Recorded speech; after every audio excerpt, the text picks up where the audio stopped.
What is up, y'all? Welcome back to the channel. It's time for episode 26 of Tigers franchise, and it's playoff time. I'm jumping in right now before we know our opponent because both American League series are at 2-2. Jays versus the Mariners and the Twins versus the Orioles. Now, again, I mentioned at the end of the last episode, I don't remember if we do the reseed thing. I like to do this, so that's why it's normally in my sims, but I can't remember this sim. I need to start remembering the damn settings. Let's just be honest about that. Or just be uniform across every one of my sims. I usually am, but like I forgot to do the Ghost Runner thing in this one, so Extra Innings has the Ghost Runner. And so that I'm usually pretty consistent. But one of the things I like to do is reseed after each round. So, you know, the number one seed, which is the Rays, they would get whichever is the lowest team here, not just the winner of O's Twins, and then we would get the Jays Mariners winner. But I'm not sure if I did that. I don't remember. The interesting thing is, if it's the Twins and the Jays that win, I don't care which one we get. One's our division rival and one's our this sim rival. The Jays have knocked us out each of the last 2 years. And of course, like I said, the Twins are a division rival that we battled till the bitter end for the division. So in a way, I'm kind of rooting for both of them just for the drama of whoever we face. But I wanted to share it with you all as we go through. Meanwhile, Milwaukee dusts the Nats 3-0 and Arizona's up 2-1 on the Cards. But we're focused solely on the AL. So what we're going to do here is we're going to go through these games, figure out our opponent, set our playoff roster, cover the regular season stats of everybody, and then get into our series. So this might be another bit of a longer episode because it will be a 5-game set. I moved the wild card to the 5-game set as well. So we'll see how it goes. Hope y'all don't mind the longer episodes. I've been sprinkling in some shorter ones so that it's a mix. It's not every time an hour and a half type deal, but sometimes maybe 30, 40 minutes, the occasional, hour, and then sometimes pushing over an hour. So without further ado, let's get to it. Move over to the next day here. And I don't think there's going to be an off day. Yeah. So all three of these series are going to play. Let's do the NL real quick and see if Arizona can polish it off. They cannot. They lose 7-5. Oh, sorry. I'm going to tease you a little bit. I do want to go back because I was watching these and I was like, dang, these are good. So in this Jays series, they come out and they win 1-0 in the first game. Hell of a game, right? Not only that, they scored in the top of the 9th. So what a game this would have been to watch. Adrian, right? Adrian Hernandez, should have just trusted myself, against Luis Castillo.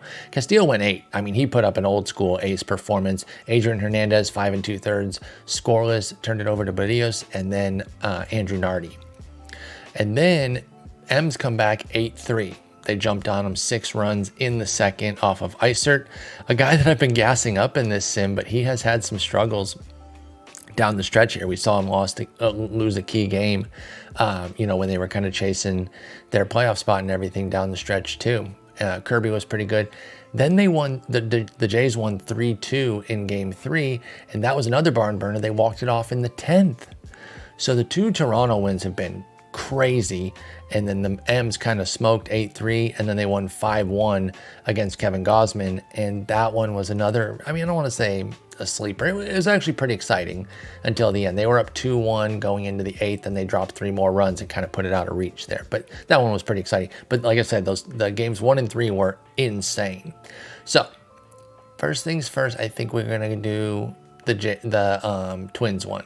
Again, they're going up against the Orioles. Michael Grove against Nestor Cortez. And the Twins win 5-4. What a game. Lots of scoring early. In fact, no scoring from the 6th inning on.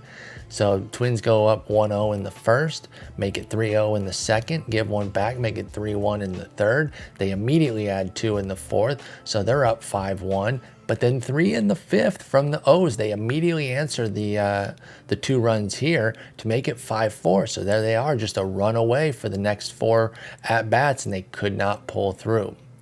All right, so here we go. Look at this battle.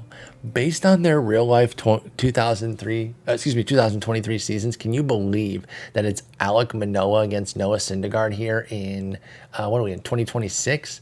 Manoah has been fine. Like, for as bad as his real life 2023 was, if he got back on track like this, the Jays would be doing backflips. He put up a 3.93 ERA in 197 innings in 24, 4.68 and 4.78 the following 2 years. in 167 and 137 innings respectively. And those are a little bit more fourth, fifth startery, but again, right now there's the question of like if he's going to do anything ever again. So again, they would absolutely take that. Thor, meanwhile, there's question of if whether or not he's going to pitch in baseball again. And he hasn't been great. In fact, he was a reliever this year. Oh, wow. So he started with the Padres, and he was a bit starter for them. 15 starts, 6 relief appearances. Gets traded over at the deadline and goes 33 innings of like okay ball. 432, 153 whip. That's actually a terrible whip. But the ERA, it's whatever. It's ho-hum. And now they have him starting the pivotal game, the game 5. Wow, the decisive game is what I meant to say, not really pivotal. I mean, it is pivotal in a way, but you usually say that for a game in the middle of the series that's going to turn it one way or the other. But okay, enough yapping. Who's winning? The M's win 7-6. What a game. Oh my God. And I just got done talking to you all about how rough these two pitchers can be, at least in real life recently, and they both come out and lay an egg early. 3 runs for Toronto in the first, but the M's answer right back with 5. Oh my God, can you imagine how much the Toronto fans must be cursing Manoah? Because Thor then settled down. Now, he went 5 and gave up 5. It wasn't a great outing, but he went 4 clean innings in a row before giving up 2 in the 6th without getting an out. So, I mean, he kind of grinded it out for them and, you know, made sure they didn't have to go to 5 different relievers. But then let's see who get Brandon Eisert. The struggles continue. Where was that start that I was thinking of? Maybe it was a San Diego start. I don't know. But Seattle crushed him in his start, and now out of the bullpen he comes and gags it. So tough finish for him. I got to be honest, I kind of wanted them for a third time. On the one hand, you say, well, how many times do you want them to beat you, you idiot? But on the other hand, it's like, let me get my chance at them. Okay, so let's see who it's going to be. Because again, I don't remember how the playoff bracket works. Are we getting the M's? Now, the interesting thing is, we have to wait for Cards, Diamondbacks to finish. Let me see the seeds here. So Tampa Bay's 1, we're 2, and then Minnesota's 3, O's 4, J's 5. Oh, wait, no. Mariners are 3, then Minnesota, O's, J's. Okay, so then the 3. Okay, so I'm not sure we're going to get an answer, and I can't look it up. I tried to look it up in the league settings, but you can't get in there and mess around with everything. Because you can't obviously mess with your playoffs, so you can't hit the customized playoff. But, oh, wait, no, it's right here. No, never mind. That's fixed series start dates. I'm a goofus. All right, let's go. Let's see what we got here. Who do we want from the Cardinals and Diamondbacks? I'm going to go for the Diamondbacks. I'm a bitter Tigers fan, so F the Cardinals from all the way back in 2006. They won fair and square, but that team was not amazing on paper. They were the classic get in the dance and just see what happens in October. Because on paper, the Tigers were way better. Of course, they don't play shit on paper, so that doesn't matter. Okay, now we do get the Mariners, but I think that would be the case if they did reseed too. Maybe the NL will give us a tip. Let's see. Dodgers are the number 1 seed, Reds number 2, Nats number 3. The Nats made the playoffs at 79 and 83. Y'all, no wonder they got dusted 3-0 so quickly. They are the 3 seed because of their division win, though, which is utterly ridiculous because the Diamondbacks won 97 games, the Cards won 93, the Brewers won 84. Hell, the Pirates going home won 83, and the freaking Nats made the playoffs. So anyway, that'll be the 3 seed, and then 4, 5, 6. So hang on, let's go back here. And so if the Brewers won, again, I don't think this helps us. What were the Brewers? Sorry, y'all, I'm a moron. 6. Okay, wait. If it reseeded, the Brewers would play the Dodgers. So it is just following the normal bracket because the Brewers are the 6th seed. They face the Nats, and they would have gone to face the Dodgers. So I do have a standard bracket here. Good to know for the future. Will I commit that to memory and never have to, spend this much time on this again? No. Absolutely not. I'll forget, and I'll point out how most of the time I do this, and then sometimes that, and then I turned on the Ghost Runner, blah, blah, blah. But we get the Mariners. All right, is this game? Okay, I thought it was crashing. Oh, I've never gotten the playoff one, or I've never looked at it. Like I said, I usually never pay attention to these, but I didn't know they put all. I guess it makes sense, right, to put all 7 starters here that you think are going to be in the series, but it does look kind of funny to see that many in the email. All right, so looking at our playoff roster, I'd already fixed it, but I should have left it to show y'all. They once again defaulted to not putting Skubal on the roster. What the hell is wrong with Tariq Skubal according to the computer? What are they doing? This is 3 years in a row that the default, here's who we picked for your playoff roster, just didn't include, and you can tell right here because he's not in the rotation because they took him out and they just left some relievers. So what I ended up doing, Odiner Mosqueda, remember he came up for us on the September call-up? He went off, y'all. He came up in September, 9 innings, gave up a single run, a .78 whip, and a 24% strikeout minus walk. He kind of earned himself a spot here. You know whose spot he ended up taking? Jairo Vasquez, pitcher that we picked up this year. I think he was the Rule 5 pick. And then Teodo was the guy we traded for. But those were the 2 guys we got around that time. Yeah, Rule 5 from Baltimore, 65, 65, 40. I had some excitement about him. Seems like the walks were just too much of a problem, especially when paired with a 323 BABIP. So the bottom line is there were just base runners on all the time, a 149 whip, a runner and a half per inning. It's just too much. It's just far too much. And a 24% K rate isn't bad, but you almost got to be in like the 30s to be able to outrun a 1.5 whip like that. So he's going to be off the playoff roster right now. We'll take a look at Seattle and we'll see, if for some reason we think we need the righty over the lefty, maybe we bring him back. But as it stands right now, I'm going to go 4 lefties, 3 righties because I'm going with the best guys. Elpidio, I know he bothered me a lot. I guess we'll start with the pitching breakdown here as far as looking at our team because we're already kind of digging into the stats. So we're going to go unorthodox. Usually we start hitters, go catcher to outfield, then starters, relievers. Let's go backwards. We're going to go bullpen, starters, and then the hitters. And maybe we'll start from outfield, work back to catcher. I don't know. I'm feeling frisky right now. Who can say for sure? So let's start with our 2 stoppers, both of whom kind of disappointed me at times because maybe they were being overworked. Maybe it was my fault. But their skills are excellent. And even their core skills here, when I say skills, I meant their ratings, but then even their base skills here, the strikeout minus walk, 23% for Elpidio Perez. I just expected more than a 3.73 ERA and a 1.24 whip. You want a low 3s. Obviously, you want a sub 3 ERA, but I'll take low 3s when you're putting up 91 and 2/3 innings. But I will say the volume does give them a little bit more wiggle room on their ERA. When they're taking up that many innings, they don't have to be perfect. So I will give a little grace there, but we know they had a lot of struggles in a lot of those box scores that we were looking at in August and September. And so that's what gives me some pause about them. Emiliano Teodo, 421, 136, but he did put up 104 and 2/3. So you'll love that he goes to triple digit innings in a MLB best 77 games, but you wonder, did we work him into the ground a little bit? Was it that? Was it fatigue? I don't know. I'm kind of, trying to figure out what it was. 30 shutdowns, 20 meltdowns. 24 shutdowns for Perez, 16 meltdowns. 15-10 for Moreno. 10-11, by the way, for Gavin Stone. The bullpen did not suit him terribly well, but that's okay because he became a starter for us and went off.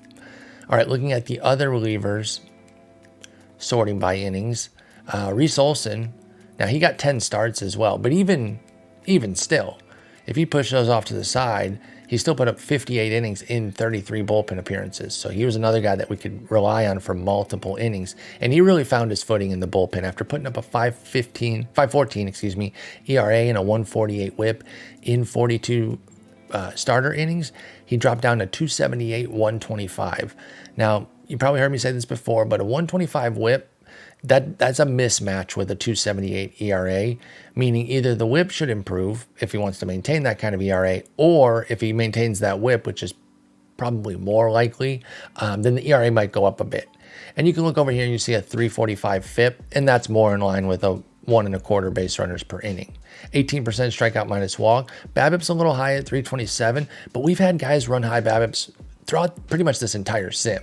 So I'm thinking that this is just part of who we are right now. Maybe it's our park. We got some spacious outfield out there. I feel like we have good outfielders, but we run some nasty BABIPs. So I don't know. But Reese Olson, all in all, pretty good season. Brant Herter, 478, 141 ERA whip. You know what? If it turns out we do need a higher balance of righties over lefties against the Mariners, Vasquez is going to take Herter's spot, because I'm just not sure how reliable he is. Now, the one thing I do love, 90 innings in his 36 appearances. He did have 9 starts. Hang on, that 14 starts total. 9 starts in the majors. Okay, so he got half his innings starting and half of his innings relieving. So that's cool. As a reliever, 420 ERA, 122 whip. It's more palatable, but still, 1.4 homer per 9 is a big bummer, especially when you consider a 65 movement and extreme ground ball. So I don't love that. Wish he was a bit more trustworthy. Adrian Morejon, 409 ERA, 117 whip. Where did our bullpen ERA rank? 5th. Okay. That's starting to make sense. I was like, damn, these are not the flashy ERAs we normally put up.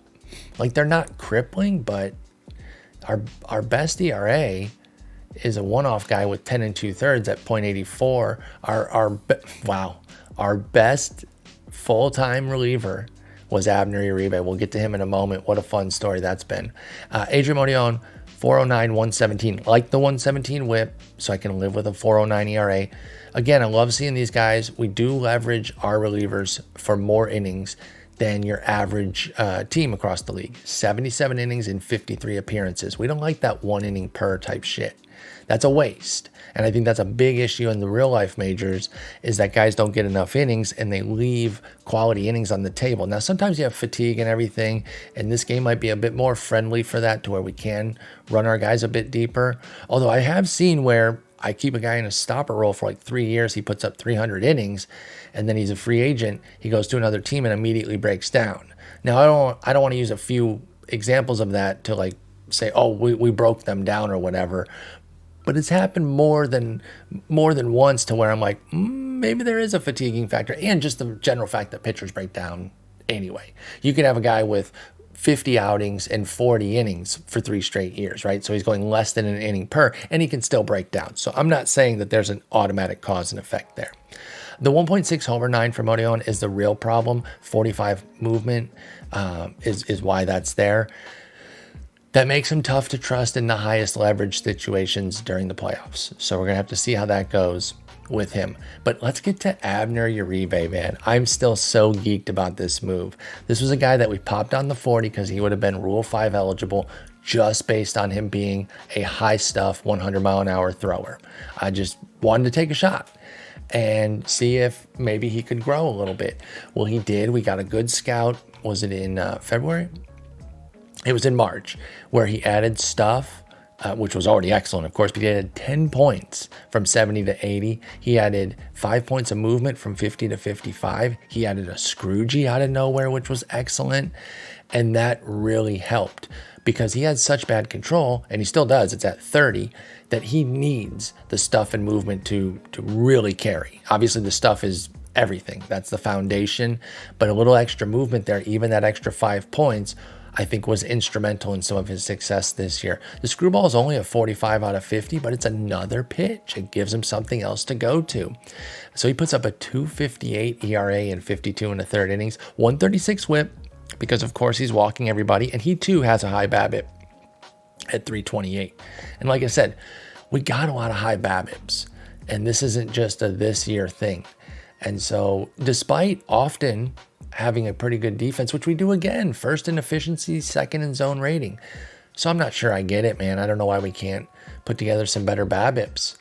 I guess this year it's not as many high ones. They are mostly confined to our relievers. Our best BABIPs are from our starters, which, hey, I'll take that. They're throwing the most volume. They're the most important pitchers. So if you're going to have your best BABIPs in a particular spot, the starters is where you want it for sure. Speaking of the starters, let's get into them. Tariq Skubal, our ace, who can't make the playoff roster according to the computer any of the 3 years, which is fucking ridiculous. He's been a workhorse, man. 33, 36, and 35 starts the last 3 years. He's been awesome. This is the best of the 3 years, at least from an ERA standpoint. It's actually the worst by whip. So his whip's actually going up, 117, 119, 126, but the ERA went from 392, 390 to 354. So I'll take the little trade-off there. I don't think that 7 points of whip is crazy for, about almost a half run of ERA. We'll take it. I'd like to see maybe both kind of go down next year, and we get a low threes and a 115 type whip in like the ultimate breakout year. But beggars can't be choosy. I'll continue to take the 30 plus starts a year of sub 4 ERA work. As long as we get that, all good. If he can get even better, that'd be gravy. I do see the FIPS over here. They're a little bit alarming. 465 last year, 443 this year. 12% strikeout minus walk is why, because that's a pretty paltry figure, even for a starter, particularly for an ace. But he's our workhorse, man. He works through kind of modest skills, at least this year, to continue to put up the quality work. Jackson Jobe landed at 200 innings, almost on the button. He actually got a third of an inning more than that, so 200 and a third. 314, 117, his best year yet. He just keeps getting better quietly. I think he's kind of unheralded, and I guess that's my fault because I'm the one in control of who's talked about and what's highlighted, so my fault on that one. But a big 15-6 season from him. Y'all know I don't super care about win-loss record, but I like a nice shiny one, as I often say. And 15-6 is not like super gaudy. It's not 22-4 or something, but it's 15-6 still a nice record. And the ERA and WHIP and the 14% strikeout minus walk are all pretty solid from Jackson Jobe. 24 years old, by the way, still very young.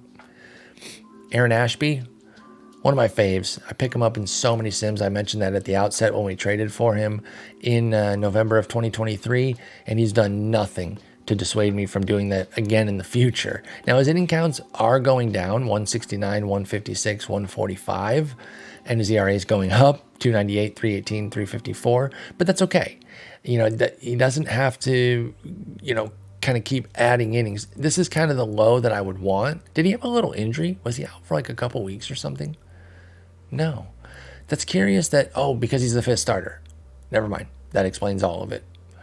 Because I was like, why did he get fewer innings this year? But when there's an off day and they can skip back to Scooble, the fifth starter is the one that gets skipped. And I did move Enriquez up because he was running such a great ERA that I prioritized him over Ashby. So that's why. But hey, still a great season from him. Speaking of Enriquez, our ERA leader at 285 with a 109 whip. Brilliant season from him. We talked about it in the last episode. He's a 4-inning guy, not even a 5 and dive, because he barely reached 5. His most recent start, he did 5 and a third, but that was after me pushing up his batter's face count to 22, which he reached on the button. It was at 18, as you can tell here, because he ran 18 for 12 straight? 1, 2, 3, 12 straight starts, 18 on the button. And like I said, I appreciate the AI manager doing that and adhering to that. Now, I don't mind if it goes, 19, 20, 21 sometimes, if it, depending on the scenario, especially if there's success tied to it. But I like that 18, they had the heart out there, and that is appreciated. By the way, he was on a 5 2/3 no-hitter when they took him out against Boston. We ended up going on to lose that game. What the hell? Oh, man. Oh, we got cooked. We got cooked on Twitter and all over the internet for taking out Enriquez with a no-hitter. We turn it over to Adrian Modion, and he comes in and allows 3 hits, a walk, and 4 runs. All of them scored. Homers by Andy Pajes and Tristan Casas. Oh, my God. What the hell did Sport take him out for? These freaking analytics, dude. These nerds, they have no business being in front office. And then our unsung hero of the year, Gavin Stone. Big trade acquisition, along with Dury Carrasco. And he became the focus of the trade. He's the centerpiece now because he really, really stepped up. Started in the bullpen for us, and it was fine, but unspectacular. 469 ERA, 131 whip in the bullpen this year. That includes time with Houston as well, which he put up He was actually better with them in the bullpen, though, 352, 157. So that tells you how bad his bullpen work was with us. That's all right. I like the skills. We ended up needing a starter. I can't remember exactly whose spot he took. Or I think it was Reese Olson's. It was Reese Olson's. And I was like, well, let's just give him a shot at starting. And boy, did he not disappoint. 62 innings of a 3.34, 102 whip with a 20% strikeout minus walk. In fact, never mind, he's already there.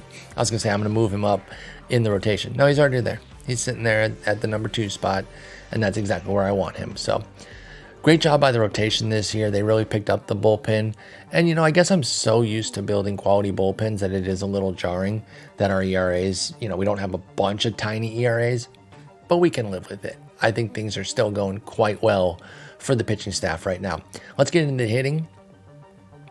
Our catchers, Dylan Dingler, tough season for him, 54 WRC plus. That's horrendous. However, still maintained a positive WAR thanks to that defense. 11.7 framing runs. Excellent. Excellent. Only a 17% runner thrown out rate, though. That's kind of gross with a 70 arm. What the hell's going on there, my man? I don't love that. You know, he can pop a homer every once in a while, but the bat really fell off this year after a decent 85 and 84 WRC plus totals the last 2 years. Yes, those are 15 and 16% below league average, but I'm okay with that. I can live with it from a high-quality defensive catcher. 54, that's ugly, and if he's hitting like that again next year, he might start losing PT, but this year, we're going to accept it and hope that he gets better. Pablo Aliendo is his backup. He only put up a 68 himself, and he was negative WAR at minus 0.1. I guess his framing wasn't quite as strong. In fact, it was minus 0.3. Tough one for him, and that's the volatility and noisiness of defensive stats because, I mean, he's a 65-65 behind the dish. I'm not worried about him, but it just wasn't a great year for him defensively in a short sample. He threw out 22% of the runners, which is still not amazing. First baseman, superstar, Spencer Torkelson, built on his year from last year, got even better with a career best 143 WRC plus, 4.3 WAR, 46 bombs, which tied for the league lead, 112 ribs, 100 runs on the button. This makes me so happy, man. You know, one of the guys that PF Holding got to pop off was a prospect that we have called named Justin Henry Malloy.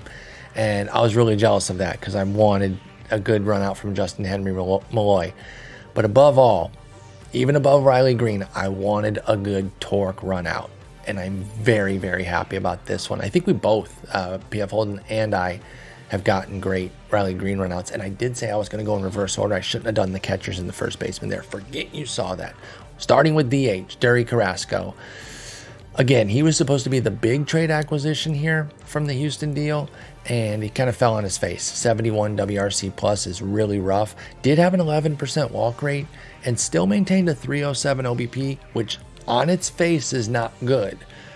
But when juxtaposed against his 219 average, isn't too bad. I'm trying to look for silver linings here. We're going positive, y'all. We're in the playoffs. We have reasons to be positive. So we're going to take the silver lining on things. And I'm going to say a nice word there about Derry Carrasco. And I tell you what, I said this last episode. He gets on base at like a 350 or better clip during the playoffs, then all of this is forgotten. I have no problem if he gets on base consistently in the playoffs. We do have to look at Watanabe and see where he finished up.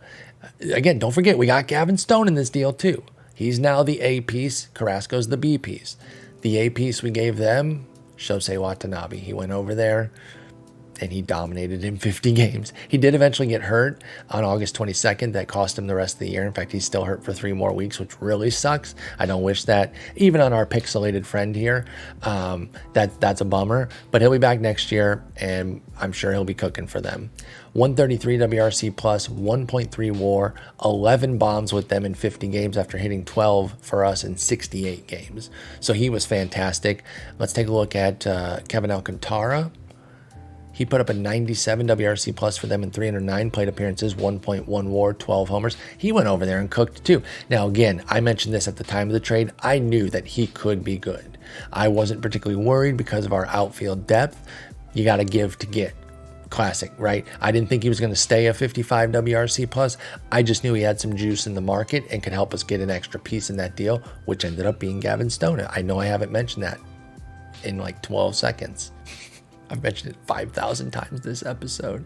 And then Ty Madden, did he pitch in the majors for them?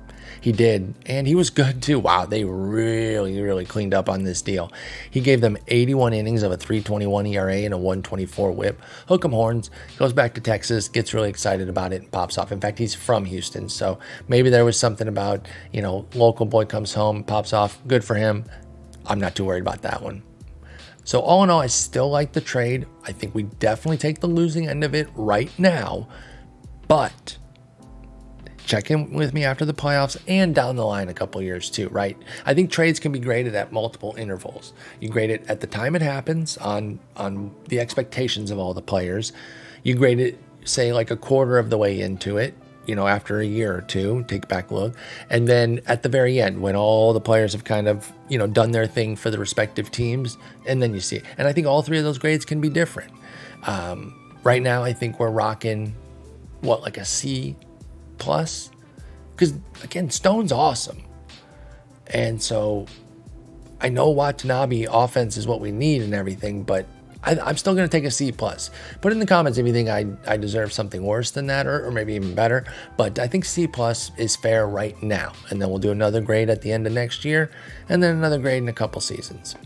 All right, so getting into the outfield, the aforementioned Riley Green, another 5-win season. Dude, he's a metronome. 4.8, 4.9, 4.8. 138, 130, 135. I mean, just consistent as it gets. 26, 29, 21. Homers were down a little bit this year. I'm not worried about it. Stud. Absolute monster. Riley Green. Riley and Torque, right? They're the future right now for the real life Tigers, and they're panning out for our virtual Tigers here too. Sergio Mendoza is the breakout star of the year for us. He needs to get more love as well. I mentioned that I was... who did I mention I was giving short shrift to? Was it Stone? I think so. Oh, no, Job. I was talking about how he's unheralded, and that's my fault. Mendoza as well. I don't think I gave him enough hype during the regular season streams or videos to say, my dude is out here dominating. We know the defense. And shouts again to y'all in chat. I can't remember the exact person. I shouted them out last time, or several videos ago, for putting me back on Mendoza and saying, hey, we have outfield, but go get Mendoza. They were 100% right. So shouts to them again. Was it Kyle? Was somebody named Kyle? Kevin? Something with a K, I think. I don't remember, but I'm very sorry. But I remember that you did it. I just don't remember your name. So that's partial credit. 120 WRC plus. 4.6 wins, rounded up to 5, 21 bombs, 80 ribs, 72 runs scored, 22 for 26 on the bases. Don't sleep on that aspect too. And, of course, excellent outfield defense with that beautiful range. Let's see if that panned out in terms of his stats. 2.5 on the range in center, 2.1 in left. 5.5 ZR in center. That's awesome. That's awesome. You know, he doesn't throw many guys out because he has a weak arm, only 4 throwouts between left and center, but I don't care. Just track everything down and get to every ball that you can in the gaps. We'll worry about the throwouts. You can hit the cutoff. Like, he can have left field be a cutoff. Like Manny Ramirez, that one cutoff throw by that Johnny Damon. Was it Johnny Damon that cut it off? I can't remember, but it was somebody that was like 10 feet away from him. But Mendoza, I think he's our unheralded all-star or MVP of the year because we have expectations of Green and Torque and Scooble and them. But I didn't really know what we were going to get from him coming off of last year, 71 WRC plus, but that's why you don't judge a guy completely off of 250 plate appearances. You give him another 542 and he says, oh, I'm actually a badass player. Watch this. And he popped off. Evan Carter came up mid-season, put up 85 games, 107 WRC plus, 2.5 wins. I love it. And guess what? He got on base at a 342 clip. That's what we really like. He still has 65 I. Everything else is pretty mediocre with the chance to improve, but right now it's running pretty mediocre. But that foundational on base is going to be very important for us in the playoffs. I'm excited to see where Carter goes. What did he do on the bases?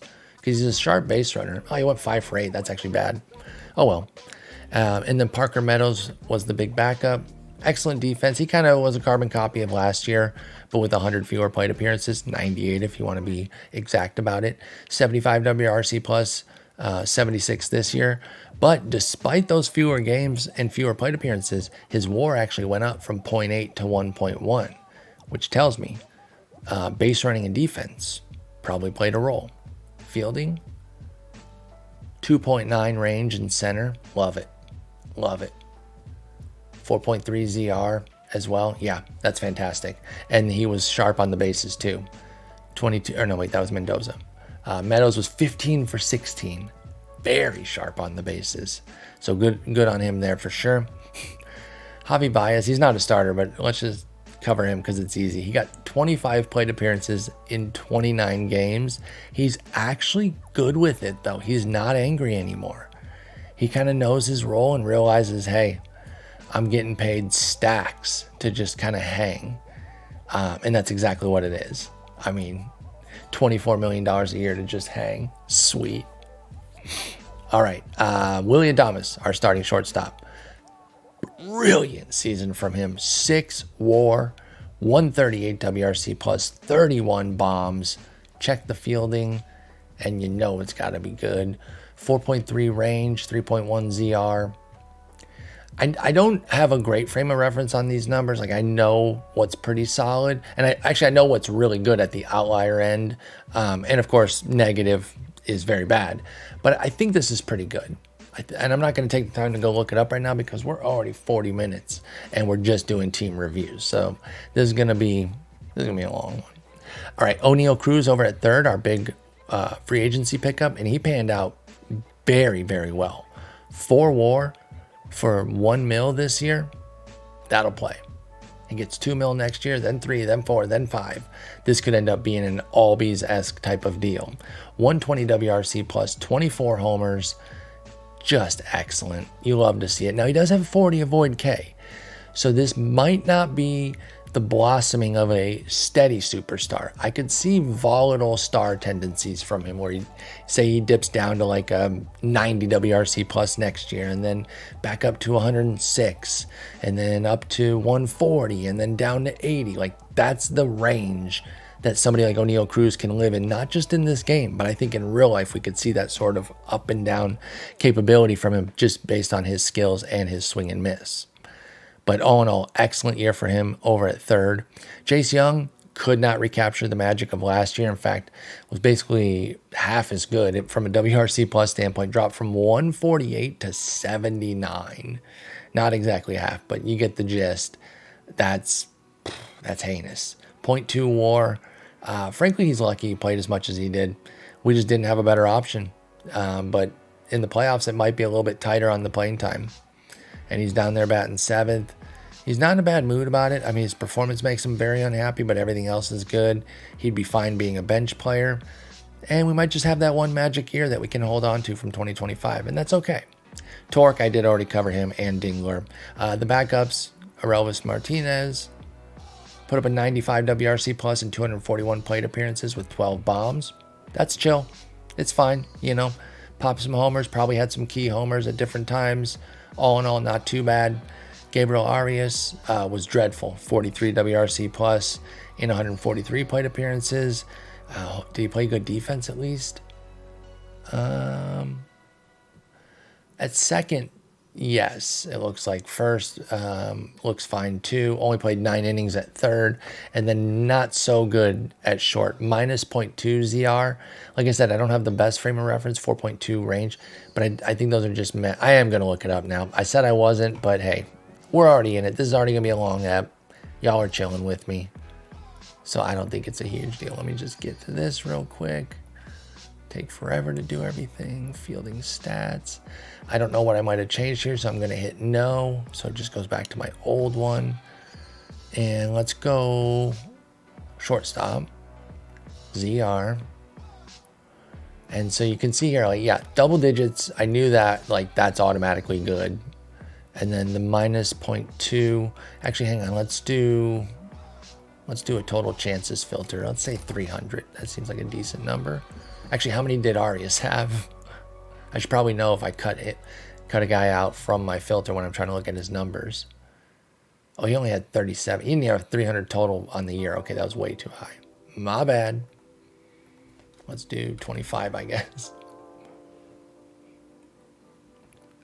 So there he is, way down here at the bottom with the minus 0.2. It's a small sample. It's noisy, but I did know that minus 0.2 wasn't good. I wanted more to know about the range. He was at 4.2 or something. 4.16, rounded to 4.2. Although I guess the numbers, you need that extra decimal because of how tight the number band is. That's actually okay. So all in all, not too bad. That was wasted time. I'm sorry. We didn't need to go into all that. All right, any other backups? Aliendo, Arias, Martinez, Baez, Meadows. Nope, we're good there. Okay, let's put Parker Meadows as our backup outfielder. Depth chart doesn't really matter when we're playing out the games, but I like to kind of have everything filled there. And we're gonna go 4-man maybe? No, I don't know. We'll just stick with the 5.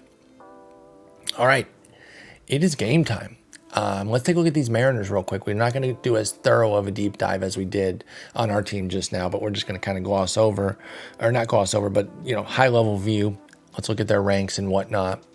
So 10th in runs scored, 4th in runs allowed. So a bit more extreme than us. You know, we are pitching led as well, but our offense did have tied for 5th in runs scored and a lot of single digit rankings to go with our brilliant pitching. They do also have brilliant pitching, but they got a lot of double-digit rankings on their offense, although 6th in OBP, which I think is better than ours. Yeah, we finished 8th. Ooh, I have my notebook here. I can check. So, July 31st, we were at 315. Now, when we traded Watanabe, I think it was June 23rd. I can check real quick on that. Jerry Carrasco acquired. Yeah, 622, so the day after. So we were at 321. We finished the season at 323 OBP. So we gained 2 points. Sweet. And then we had dipped down to the point that by July 31st, we were down to 315. So from the deadline on, we actually ended up gaining 8 points. So I don't know. It wasn't Dury. It was not Carrasco that did it. It was everyone else playing better. So I'm actually not in a bad spot or in a bad headspace of where we're at. Our batting average did go up quite a bit. We were at 249 at the deadline, and we ended up at 258. Now, going back to the trade, we were at 253, so we only gained 5 points from that point. But then we had that lull from July 23rd to July 31st, and we did improve from there. And then our slug was good at the time of the trade, 446, which ranked 3rd. We actually came down 5 points, but we still maintained 3rd place. So pretty good. But anyway, back to them. They are 6th in average in OBP, but 15th in slug. So they kind of need to string hits together. Bombs are really not their thing, so I really hope that stays true when we're up against them here. And like I said, a lot of good single-digit rankings in their pitching. We got a lot of firsts and seconds. Looks like they got a lot of seconds, thirds, and fourths. But they are first in WAR, so credit where it's due. They have strong pitching. Let's start with their pitching. They're going to go Castillo, Kirby, Gilbert, Wood. Alex Wood getting that 4th role there. He's still pretty damn good at age 35. I don't know if he stays healthy or anything. Injury prone this normal, no okay game. Relax. So if they're going 4, maybe we should too then. Maybe we should just go. Well, let's look at their lineup and see if we want to put Ashby or Enriquez in the bullpen. Or let me look at their bullpen first. Sorry, I'm all over the map right now, y'all. I know. I'm pretty amped for the playoffs, though. I really am. So they moved Brandon Bielak and Steven Ridings. They both got 20 starts, and Thor got 15. And all 3 of them are going to be in the bullpen. Who are their bullpen studs? Well, Andres Munoz is their god. And he had a 3.33 ERA and a 1.29 whip, so he wasn't super godly this year either. It seems like they had a similar issue to us where they have good relievers from rating standpoint, but the results weren't great this year because Brash is their second best guy, and he's pretty nice. I mean, he's got that nasty 80 stuff. I guess his volatility makes more sense when you see 50 movement and 40 control, but only a 4.25 ERA, 1.42 whip from him. So we'll see. You know, bullpens, they're difficult to judge, and in a short sample, they can pop off easily. So we don't want to take them for granted or anything. They're hitting. Harry Ford is catching, and he's pretty solid. He came up this year. We talked about him back when we were looking at Seattle for some reason. He's pretty solid. Raimel Tapia is their first baseman. Now, listen, he had a pretty good season. 118 WRC plus. He's been really nice with Seattle. I'm sorry, though. You're getting 3 homers from first base. That's just really bad. So he should be on the team and he should be playing. It just shouldn't be first base. You're supposed to get power from that position. And considering they don't really get power from anywhere, that's painful. Now, I just realized the issue. Kyle Manzardo just went out on 10-10. Oh my goodness, they just lost him at the end of the playoffs. Oh my God, if I had knocked over my water there because it's open, that would have sucked. He's their 21 home run hitting first baseman. That's why they have Raimel Tapia there. Okay, that makes a bit more sense. Meanwhile, J-Rod's out for 2 days with a herniated disc. Holy shit, we are catching them at a tough time, y'all.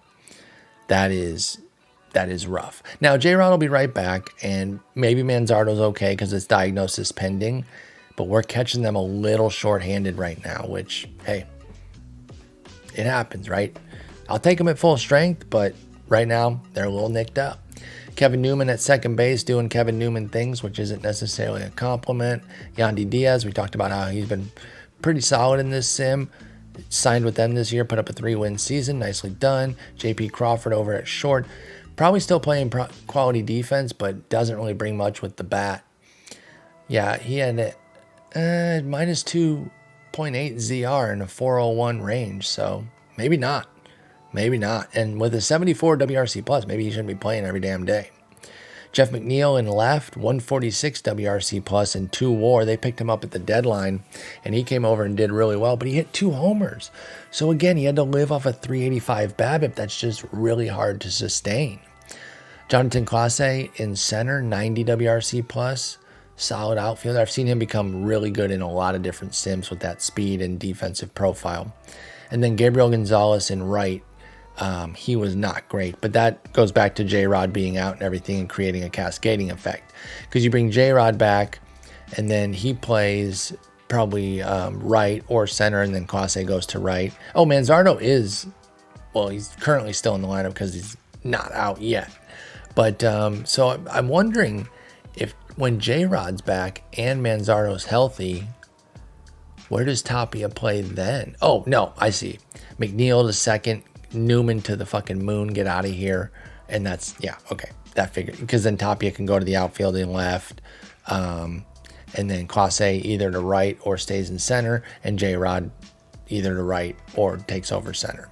Okay, so there's the M's. Let's get into it. Game 1. Hang on. I should save right before, just in case anything happens. I don't want any BS as we wait here. So we are in the DS. It's a best of 5. And it's tied zip here as we bring up the text. That way in the middle of a game, you know, anybody that's like kind of second screening or not like paying attention to every millisecond of the stream or of the video can just look and see where we are in the given series. All right, Castillo against Gavin Stone is a hell of a matchup. Y'all know I love the little who wins the positional matchups here. Looks like we do not have an edge. It's just straight up 5-5. They get catcher with Ford. We get Torque and Jace Young over Ty France and Kevin Newman. They get Yandy Diaz over O'Neal Cruz, although that one's pretty close. We get Adames over JP Crawford. They get Jeff McNeil over Evan Carter. And again, I would say, I mean, McNeil's been great. I like what Carter brings. So I have such a soft spot for Carter in real life, though, that I think I'm projecting that into this game a little bit.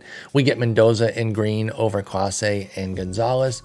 They get Tapia over Carrasco, and they get Castillo over Stone. Here we go. Game 1 in Detroit, 61 degrees, 46,000 people showing up. And we're going to do the first pitch here, or the first batter of Stone to Ford, and then we'll do a bunch of risping until we get into the later innings. It's going to be a pop-up on the infield. Who's going to take it? Looks like it's going to be Adames. 1 down. And now we'll see how we do with some risping. They get nothing in the first. Neither do we. Top 2, nothing. Bottom 2, nothing. Top 3, they're in business. 2 on, 2 out. Gavin Stone to Yandy Diaz. He's swinging first pitch. And that's going to be a ground ball to second. And they'll take the easy out over at first to retire the side. Going to go ahead and turn off the music here. Sorry about that. And we move to the bottom of the third.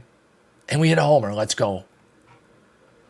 Evan Carter. I just got done talking him up, and he goes yard. I told you that they didn't necessarily win that battle. We'll see how that goes. McNeil versus Carter. We'll keep an eye on that throughout the series. That's all we get, but we'll take it. We're up 1-0. Top 4, nothing. Bottom 4, nothing. Top 5, Stone's at 56 pitches. Let's go ahead and get somebody warmed up just in case if this inning gets out of hand, we're not caught napping. Oh, I did stick with Herder. I didn't pay attention. Yeah, I got so sidetracked looking at their stats, I forgot to look at whether we should go with the lefties or righties. Well, we're stuck with it now. They do have 3 righties in their main lineup and a switch.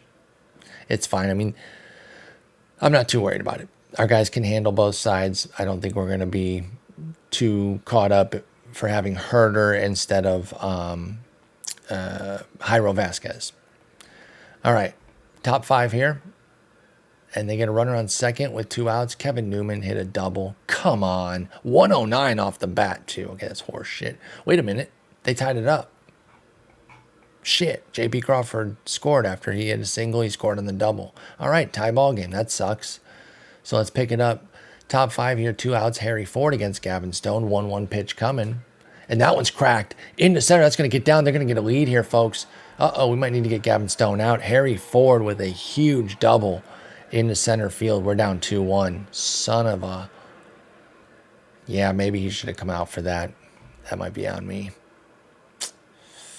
All right, Gavin Stone, 4 2/3, 5 hits, 2 runs, 6 Ks, no walks. Still a strong outing. It really is. I don't think I can give him Diaz, though. I'm too scared. Diaz, while not a power guy, does everything else very well.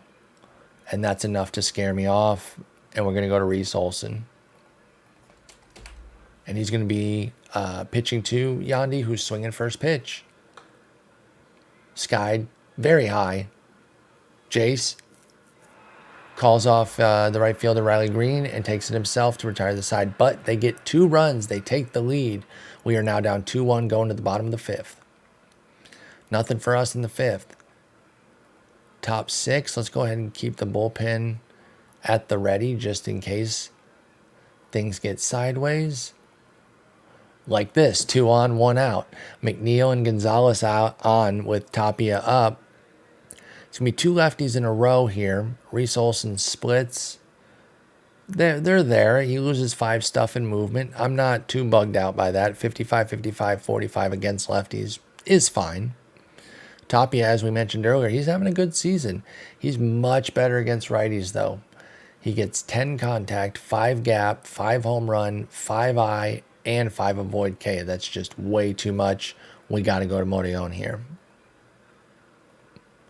So with the back-to-back lefties, we're going to let Adrian Modion come in and hopefully snuff this out.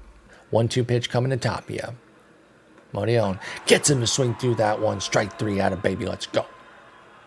J.P. Crawford now, 1-1 pitch. Ground ball to first. Modion covers. Torque flips it to him to retire the side. So Mariners threaten but do not score. We head to the bottom of the 6th. Still down 2-1. Luis Castillo has been cruising. He's given up that 1 home run to Evan Carter. But other than that, he's at 73 pitches through 5. 2 hits, a run, 2 walks, 4 Ks. It'll be Torque, Green, and Adames here, bottom 6. Let's take a look at Torque's at bat. 1-0. And he cracks one. Oh, wait, that's foul. Why are they showing that? Okay. I don't know why we needed a random foul ball. Because I don't really see, unless you do pitch by pitch, because I don't usually see something like that. When I saw the ball go up like that, I was like, is that going to go? Is that an Oppo Taco? But then it was so foul so quickly that confusing. All right, 1-1 now. Torque over 2 on the day. He lifts one in the left. That's going to be playable, though. And McNeil reels it in, 1 down. Riley Green now, 1-0 pitch. Ground ball to first. Easy play for France. 2 down. And that leaves it up to Adames with 2 outs. 2-2 pitch. Castillo kicks and fires. Gets him to pop it up on the infield. Who's going to take it? Looks like J.P. Crawford's going to call everybody off. And that'll retire the side. 3 up, 3 down in the 6th. We head to the 7th. 2-1 Mariners. All right, now Modillon has France, Newman, and Ford. Taking a look at his splits. 22% strikeout minus walk against lefties, 20 against righties. Better BABIP too, 313 to 285. Better BABIP against righties, I should say. Bottom line is I think he's kind of platoon neutral statistically. Ratings-wise, he loses 5 stuff and that's it. So yeah, I see where the neutrality comes from. We're going to stick with him here. 0-1 to France. He's 0 for 2 on the day, but that's going to be a base hit in the left. Make him 1 for 3. That'll bring up Kevin Newman, who had a huge RBI double earlier for some fucking reason. And he's bunting. Thank God he's an idiot. Thank you for the free out, dum-dum. It'll be Harry Ford now. 1-2. Ground ball to third. Easy play. Runner does advance over to third. And that'll bring up Yandy Diaz with 2 down. Now he might be awesome against lefties. Let's see. Okay, so it's equal contact. He actually loses 5 gap. Equal homer. He gets 10 I and 5 avoid K against lefties. So not as much as I thought, but definitely an improvement. Statistically against lefties, he's a bit better, but it's marginal. 109 to 115 WRC plus. He actually walked less this year, despite what the rating says. But a 5-point split on the rating doesn't mean that you're going to have like a 6 percentage point higher walk rate or some shit. This one's a tough one. Clase coming up next. Switch hitter, who does his best work against righties. And then McNeil, the lefty, after that. I'm going to trust Modillon here. First pitch swinging for Diaz again. It's a ground ball to short. Easy play for Adames. 3 at-bats that we've seen from Diaz.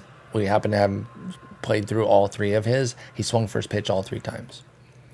All right, bottom 7, it's going to be Cruz, Mendoza, Young. 3 lefties for Castillo here. He's at 86 pitches. He's dialed in. That's going to be an easy tapper. Play for France. Wait a minute. That's an infield hit. I thought he flipped it to Cruz or to Castillo for the easy out, but Cruz beat it out. O'Neal Cruz with the hustle. Infield single, baby. 1-2 to Mendoza. Ground ball to second. Flips it to the shortstop. Crawford can't make the turn, but it'll be a fielder's choice. Kind of a bummer there. Brings up Jace Young. Oh, Mendoza, they're keeping him close. I see, y'all. Sending him anyway. Oh, and he's out. Oh, wow. They were on my shit right away, y'all. I like the send there, though. I feel good about that. 85% base stealer. Harry Ford. How good is he at throwing out? He's pretty good at throwing out. 65 arm. But I'm playing our guy's numbers there. He's been great. 19% runner thrown out rate this year too, which is not good. So even if I had known the stats beforehand, I still would have sent him. So I don't regret it. You just tip your cap to Ford, and we move on here with Jace Young with 2 outs. 1-1 pitch coming from Castillo. Easy grounded to first. Although I said that last time in France, let O'Neal get an infield base hit, but that time he does make the play to Castillo to retire the side. We go top 8. It'll be Clase, McNeil, Gonzalez. And we got Abner Uribe ready to go.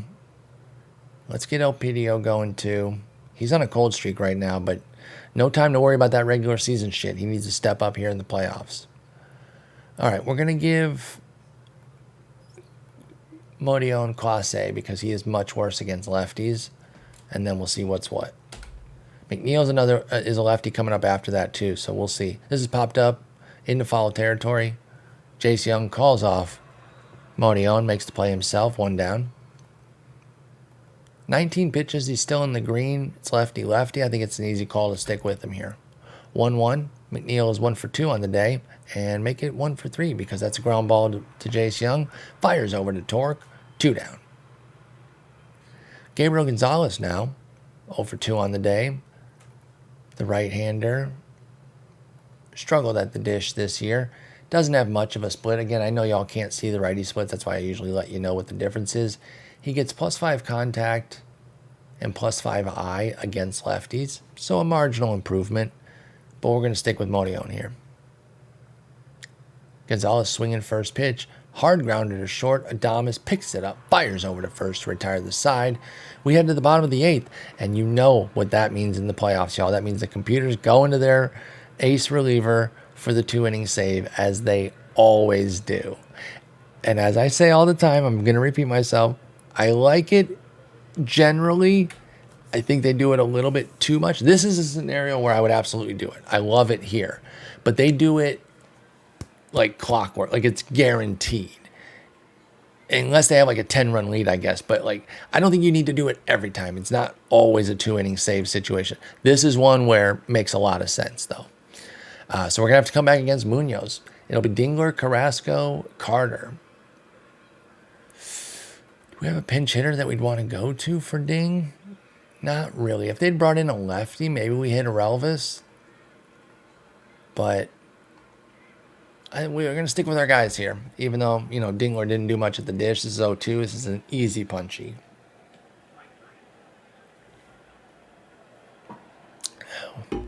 When you know, you know. Sorry, I took a drink during that because I knew what the hell was going to happen.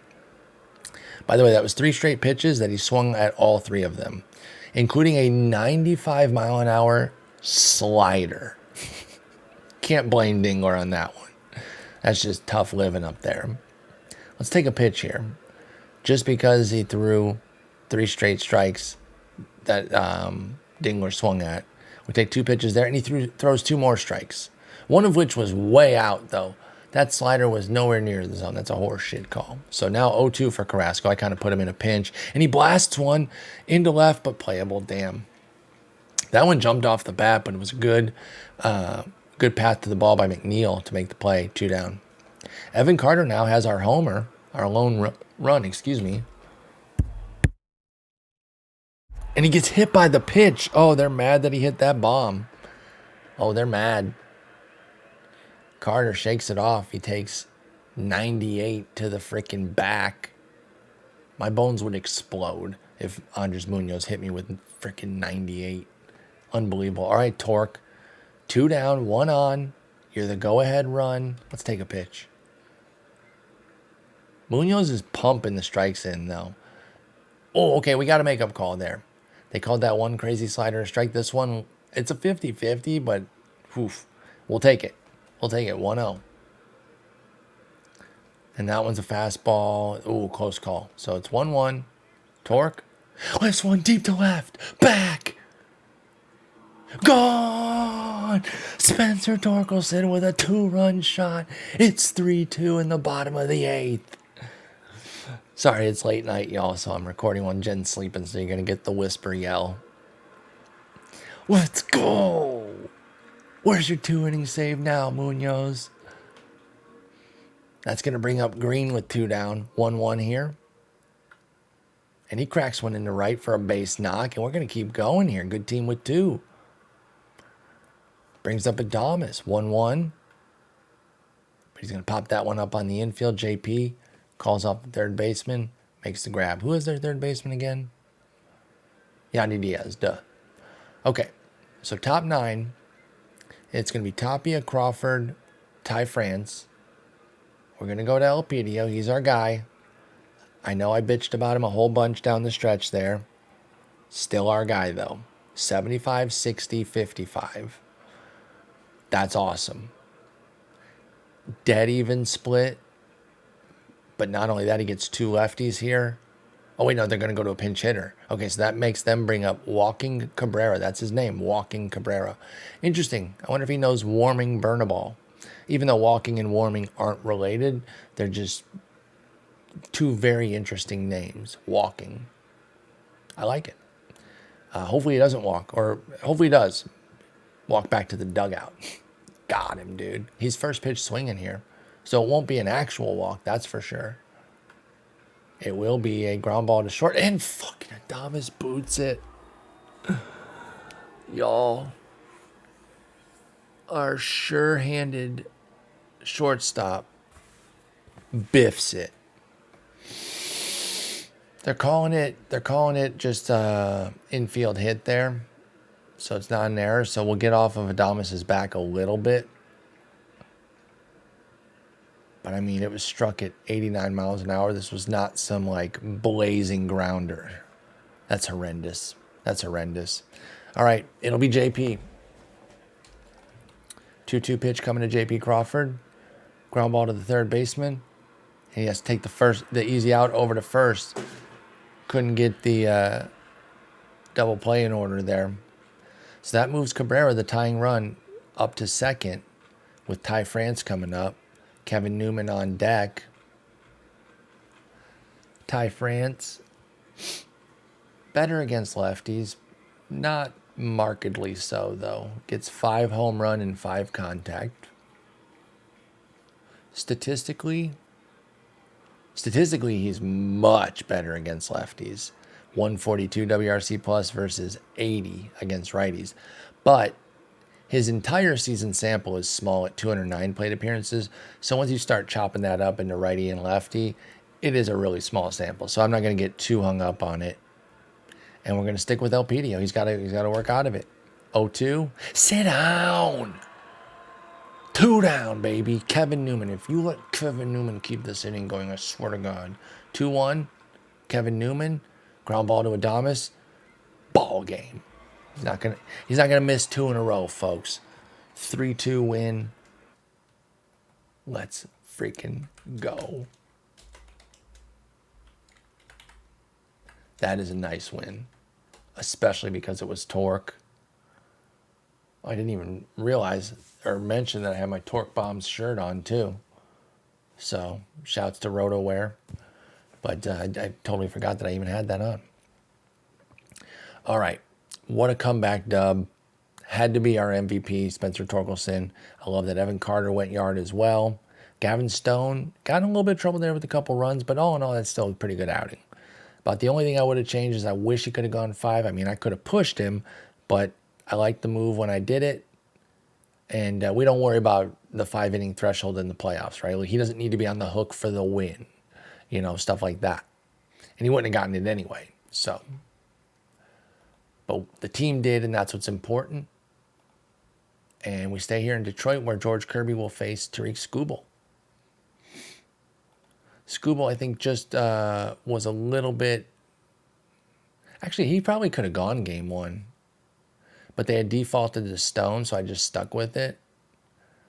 But I think with our time off, that it could have easily been Skubal. So I was going to say that's my fault, but no, I'm actually going to pass the buck on that.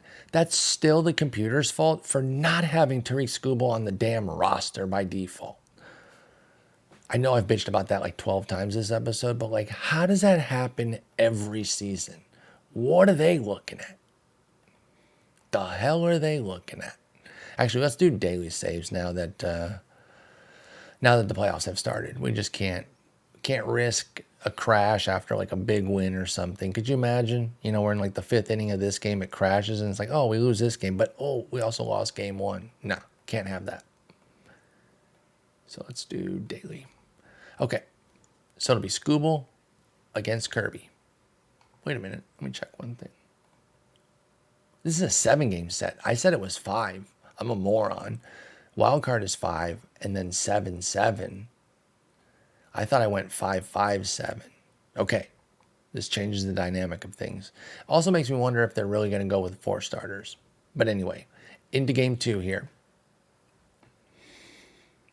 And it looks like they get the pitching edge again. I mean, Kirby's a 60. It is based off a rating, so like I'm not mad about it or anything. It makes sense, but I feel good having Skubal here, even up against Kirby. They got some different guys in. They got Yandy over at first, and then Eggy Rosario comes in at third, and that's it. So then after this game, when we head back to Seattle, J-Rod should be back. So from their point, they're like, if we can steal 1 in Detroit and get J-Rod back, we're feeling good. But even worst case scenario, if they lose both, they get J-Rod back in Seattle, they're still probably like, well, if we can get back if we can hold serve and win our 2 home games, then we just turn it into a 3-game set and we're good to go. We obviously want to crush all those dreams. We want to pound them here, go to Seattle, drink all their coffee, and take 2 in a row from them there too. But I was just saying that's probably what their thinking is. All right, McNeil against Scooble here, full count. McNeil flares one to left, but playable. Nice grab there by Carter. And we're off. And they got a 2-run shot. Jonathan Clase, you got to be kidding me. Only 6 homers at the major league level on the year, but 27 in the minors. Like, he's a solid power guy. So don't let the speed make you pigeonhole him as just some speed demon. He can hit, and he did. We're down 2-0. Fantastic. But we're in business here. 2 on, nobody out, and Riley Green's up here in the bottom of the first. 2-2 pitch coming. That one's blasted. Deep to left. Back. Gone. 3-run shot for Riley Green, and we take a 3-2 lead just like that. The 2 superstars, Spencer Torkelson and Riley Green, are coming through in a big, big way early in this series. Unbelievable. Oh, and it's 5-2, and Kirby's out of there. Jace Young with a 2-run shot. Holy shit, y'all. They have to turn to Brandon Belak. It be like that. Sorry. I'm so sorry. Just unsubscribe and forget that you ever watched anything I did for saying that. All right, they finally get us out. We're up 5-2, top 2. All right, they got to run around with nobody out. J.P. Crawford lifts one into right. It's right at Green, 1 down. Eggy Rosario, 0-2. And that's going to be a ground ball to Adames. Easy play. Runner does get to third. And it'll be Kevin Newman, full count. If you walk Kevin Newman, I swear to God. All right, at least he earned that hit. Still annoying because now he has 2 RBI hits in this series already, but at least he earned it. And that's all they'll get. So it's 5-3 going bottom 2. Nothing for us. Top 3. And they're in business again. 2 on, 1 out. We got to get the pen going. I'm sorry. Scoobs is just not instilling a ton of confidence in me right now. What kind of stamp does Mosqueda have? He's got 35. All right, let's get Mosqueda. And let's get Teotto up. He's got 40 stam. I could go like 4 innings with him in a perfect world, perhaps. So, all right. Ty France, 2-2. Ground ball to the third baseman. Has to fire over to first. Can't get the out at third or second. Now, obviously, we weren't going to get it at third unless he raced him to the base. But Clase beats it out there to prevent even the double play opportunity. But there are 2 outs. It'll be Gonzalez. Gabriel Gonzalez. A little bit better against lefties. J.B. Crawford on deck. I'm just seeing if maybe a pitch around or even an IBB is in order, but it's too early for that, so we're going to attack. 2-2 to Gonzalez. And he rips one to center. Mendoza's camped under it, makes the grab to retire the side. All right, bottom 3, nothing for us. Top 4, Jace Young injured. Crap. All right, we got to go to Arias. That sucks. Let's see what happened. Mild calf strain, 2 days. Okay, not the end of the world. Especially if they count this game as one of the days, which I think they do. And then the off day would be the other day. So he should be back ready to go for Seattle. Worst case is he misses a game. Worst case. Which will live. We'll live. All right, 56 pitches for Scoobs here. Top 4 with 1 out. Still got the bullpen ready to go, but I'm going to hit the RISP. And they got 2 on, 1 out. Son of a bitch, dude. Why is it that every time I look up, Kevin Newman is in the mix? He hits a fucking double here. So annoying, but also so OOTP for the worst hitters in the universe to become playoff heroes. In a way, I like it because That shit happens in real life, and I love it when it's some rando for us. But in another way, I hate it. And that way happens to be when it punishes me, what happens against us. So we love it when it's for us. 2-2 to McNeil, ground ball to third, or to first rather. Skubal covers, but the run does score. Make it 5-4. Yandy now. Boy, I am considering taking out Scoobs here. There are 2 outs, 66 pitches. We'll give him the chance. Yandy swinging first pitch again. Ground ball to Adames. Fires over to first to retire the side. But it's 5-4, y'all. Hey, we need some more runs, y'all. Come on. All right, 2 on, 2 out. Torkelson up. 2-2 pitch. Cracked. Deep to right. Back. Over his head. That's going to get down. 1 run will score. 2 runs will score. Torkelson's going for 3. That ball's in triples alley, and he gets in with a slide. Spencer Torkelson with a 2-run triple. It is now 7-4.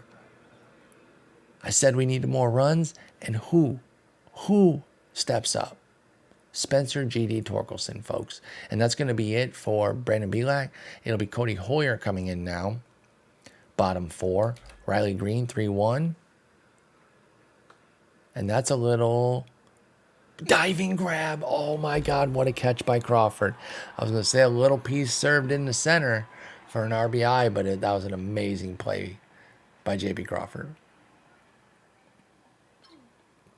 You know I respect a good defensive play even when it's against us. That was incredible. All right, it'll be Ford, Clase, France.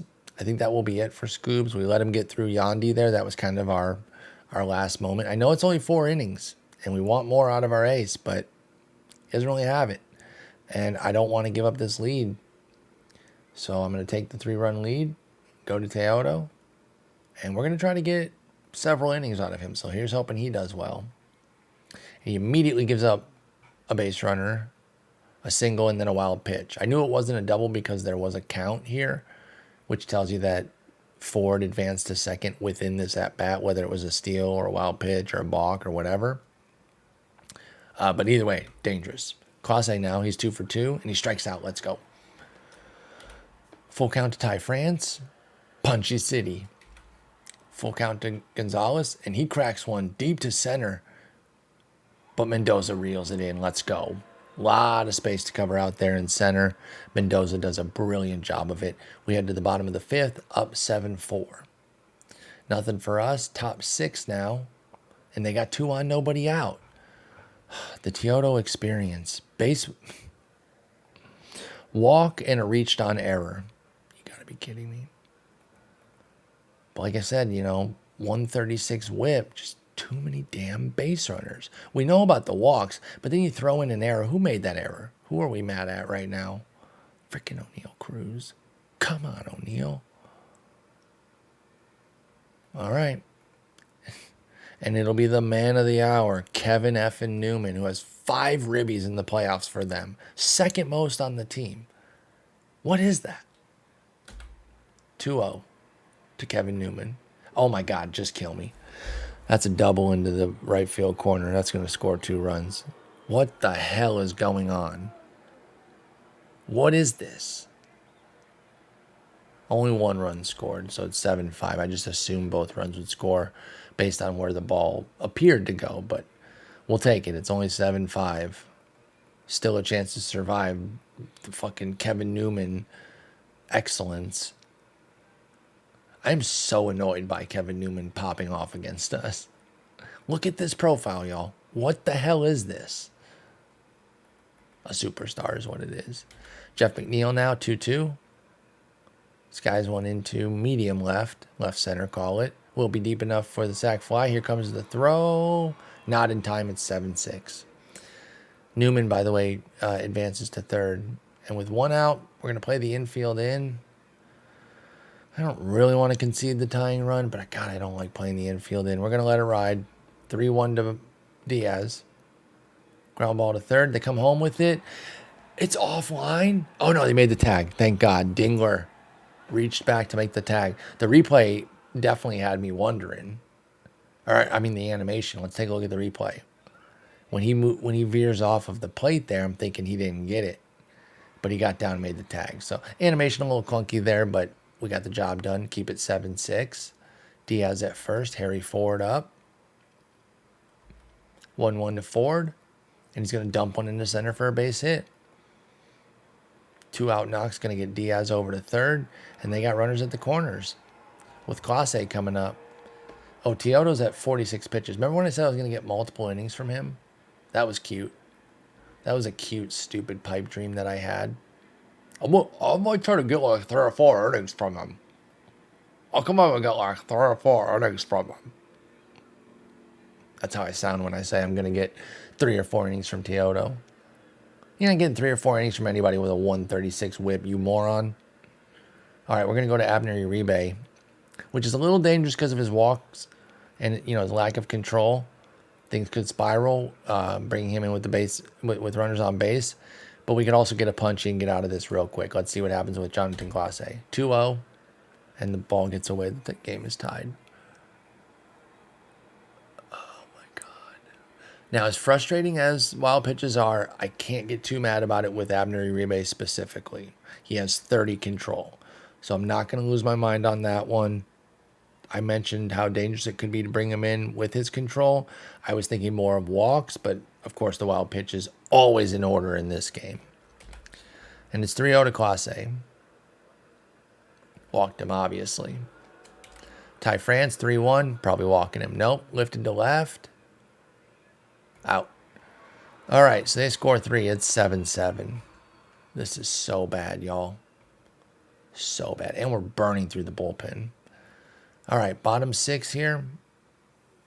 We'll do one more wrist, and then we'll get to the 7th.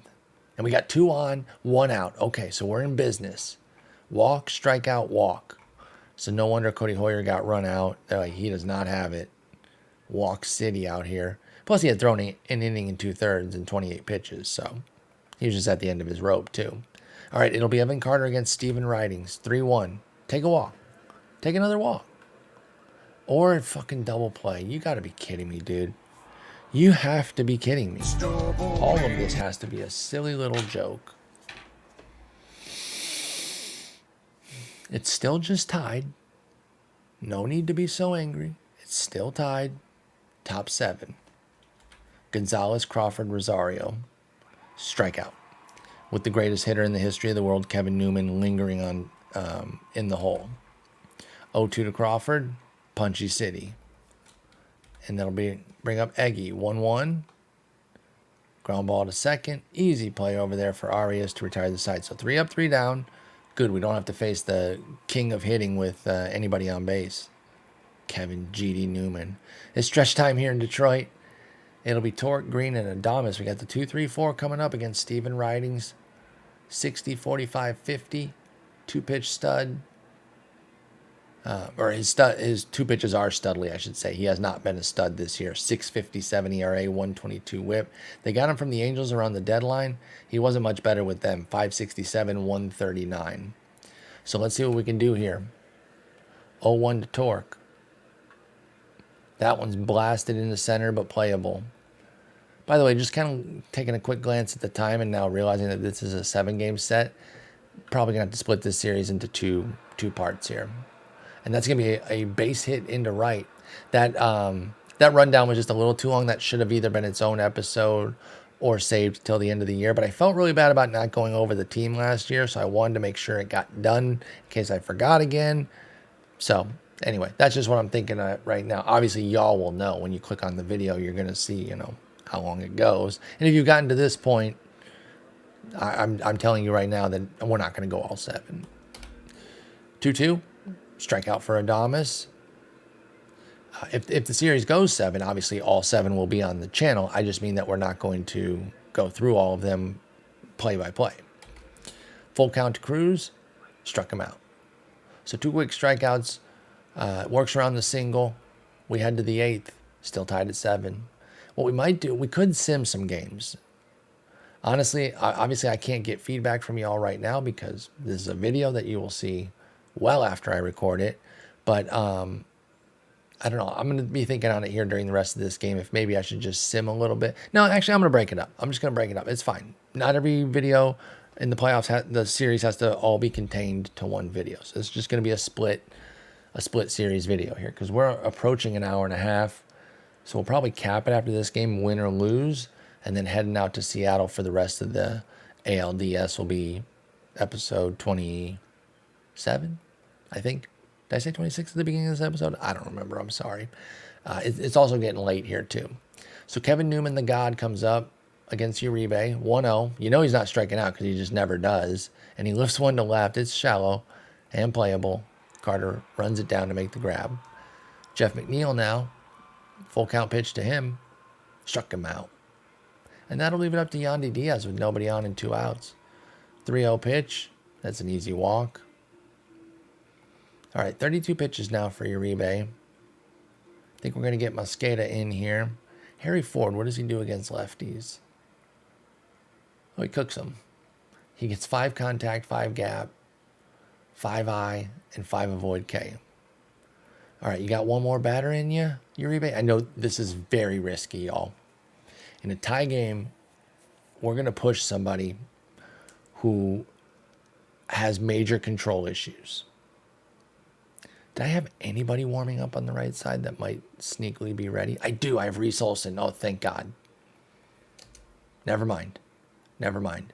Because I really think that move could have backfired so badly. So we're going to go to Reese Olson.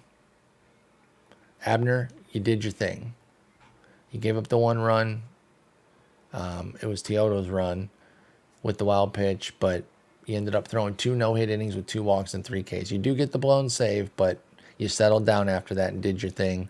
Let's see if Olsen can strand your runner here. 2-0. That's going to get away. Cool. That's fun and neat and cute. 3-1 now to Ford.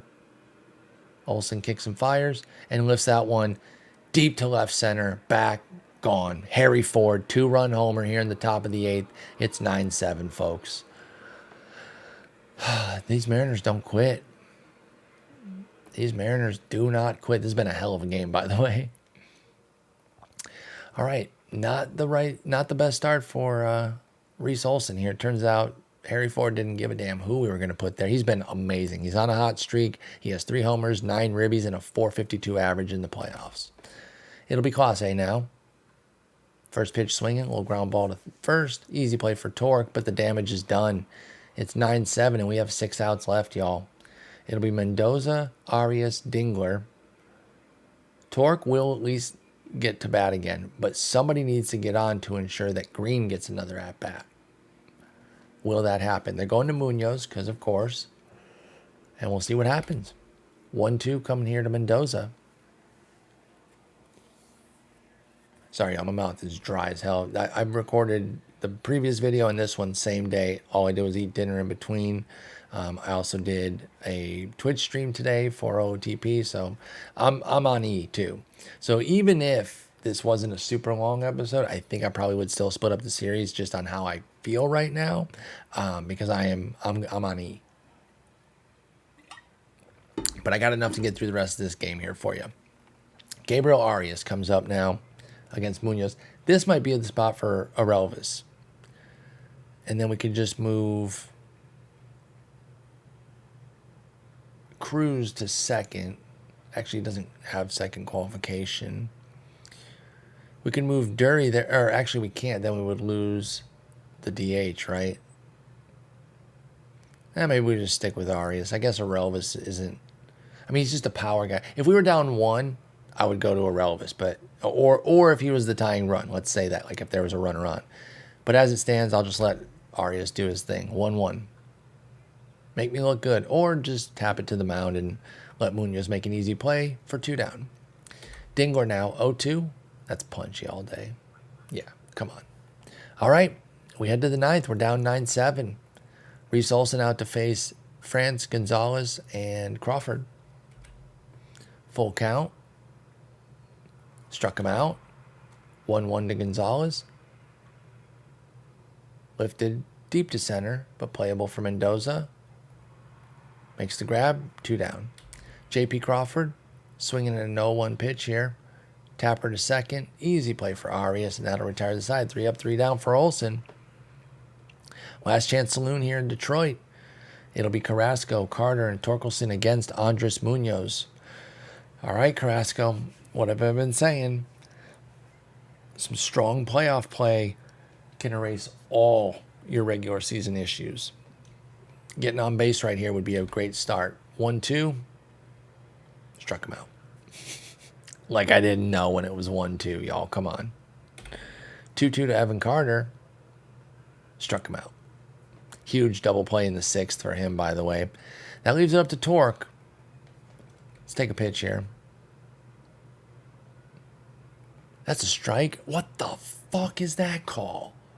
Okay, Eric Gregg. That's some horse shit. 0-1 pitch coming. Takes one right down the middle. 0-2 when it should be 1-1, but okay. 0-2 now to Torque. Popped up in foul territory. What a weak way to finish the game.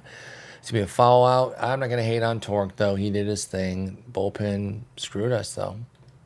I mean, hey, they're trying to, you know. And their best player got us. And he really stepped up in J-Rod's stead with him being out injured. And, I mean, that's such a colossal win. Like I was saying at the beginning. The fact that they can go into Detroit, take one without J-Rod, and then come home, have J-Rod ready, they got to be feeling amazing about that, which sucks because we don't want them to be feeling amazing. We don't feel very good about our situation. That was not awesome at all. All right, let's get through these days here. Let's see what's up with Jace. If I have it right, I think today counts. Like if we sim to the rest of today, I think this is going to go down to 1 day, I believe. So then the off day will be that day. And he should be ready for Seattle as well. But again, even if not, he'll be there for, yeah, there it is, 1 day. Okay, so let's get to Seattle. Fly on out there. Let's see what's up. See if J-Rod's back in the lineup and all that. As he should be. And we're coming just over an hour and a half, which I said it was going to be, but that I said that with the rundown and the series, which was always a pipe dream, even if this was a 5-game set. When did I think I was getting through an entire series and a full rundown of our team in an hour and a half? I think I'm some different person than I actually am. No, can't shut the hell up, for crying out loud. By the way, Manzardo, 5 weeks fractured hand. We never did follow up on that. So there's the closing the loop on that one. J-Rod, I don't see him on the list here. Oh, wow. I didn't realize they lost Blake Snell. Hometown boy returned. He got traded over from San Diego for Jay Knowles. And he's out for quite some time. That's a bummer. They also have Starling Marte, who must be 100 at this point. 38 years old. Wow. All right, I don't see J-Rod in the lineup, but he's not on the injury report either. So he's going to be in the lineup. I'm not expecting anything other than that. Unless they didn't put him on the roster, which would be insane. I can't fathom that, right? There's no way. Right? Where the hell is he now at this point? Guys, where the hell is Julio Rodriguez? J-Rod. Okay, there he is, Seattle. What am I missing when I'm looking? I'm on the active roster, not the playoff roster. Playoff eligible, here he is. He's not on the roster, y'all. Okay, so this was a herniated disc that dated back to mid-September. I still think I mean, you never know, right? So from our standpoint, we would have put him on the roster, knowing that with the 2 days, unless there's a setback, which is always a risk, but, you know, I would have taken that chance. I would have said, maybe we get a setback, but we're going to put him on and play shorthanded for 2 days. and then have freaking J-Rod. They did not do that. And look, they still got us 1-1 in Detroit. So I'm not going to sit here and be like, oh, I'm so glad they did that. Now we're really going to get them, because their game, even without him. But that's crazy that they didn't give him a shot.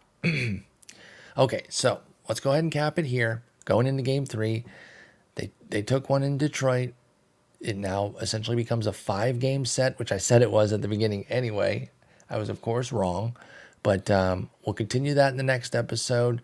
And regardless of, there'll at least be 3 games, right? If one team wins all 3 of them.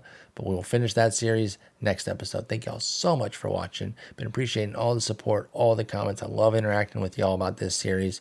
Hit a like, hit a subscribe. Peace.